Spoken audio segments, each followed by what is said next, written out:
শীতের আরম্ভ প্রায় হলোই।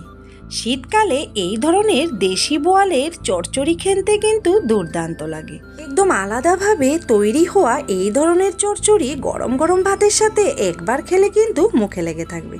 নমস্কার বন্ধুরা, স্বপ্নের উড়ানে আর একটি ভিডিওতে সবাইকে স্বাগত জানাচ্ছি। যদি আমার ভিডিওগুলি ভালো লেগে থাকে লাইক, শেয়ার আর সাবস্ক্রাইব করে পাশে থাকার অনুরোধ রইল।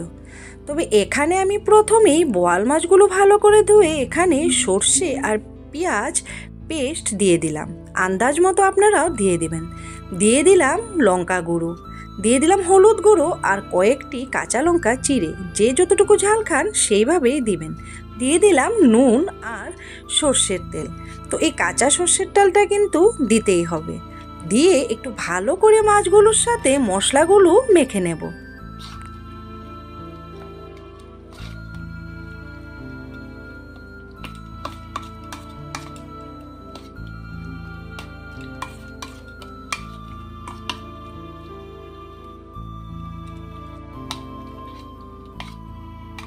মাছগুলো মশলার সাথে ভালো করে মেখে নেওয়ার পর একটি কড়াই বসিয়ে দিলাম। কড়াইটা গরম হওয়ার পর সর্ষের তেল দিয়ে দিলাম।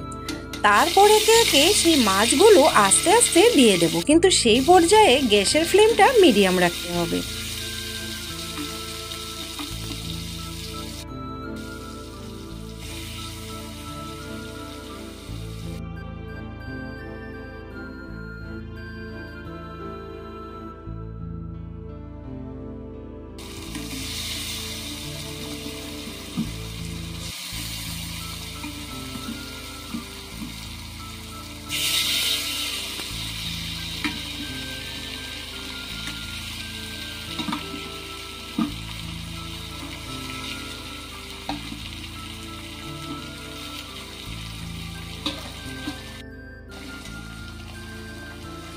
মাছগুলো একে একে দেওয়ার পর এই পর্যায়ে কিন্তু গ্যাসের ফ্লেমটা মিডিয়াম রাখতে হবে। এইভাবে হালকা হাতে মশলা মাখানো মাছগুলো উল্টিয়ে পাল্টিয়ে একটু মশলা সহিত ভাজা ভাজা করে নেব।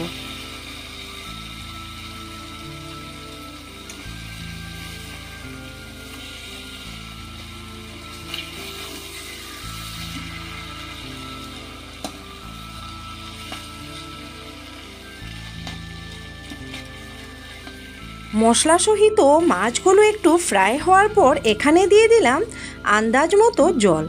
তবে এই পর্যায়ে গ্যাসের ফ্লেমটা কিন্তু হাই করে দিতে হবে।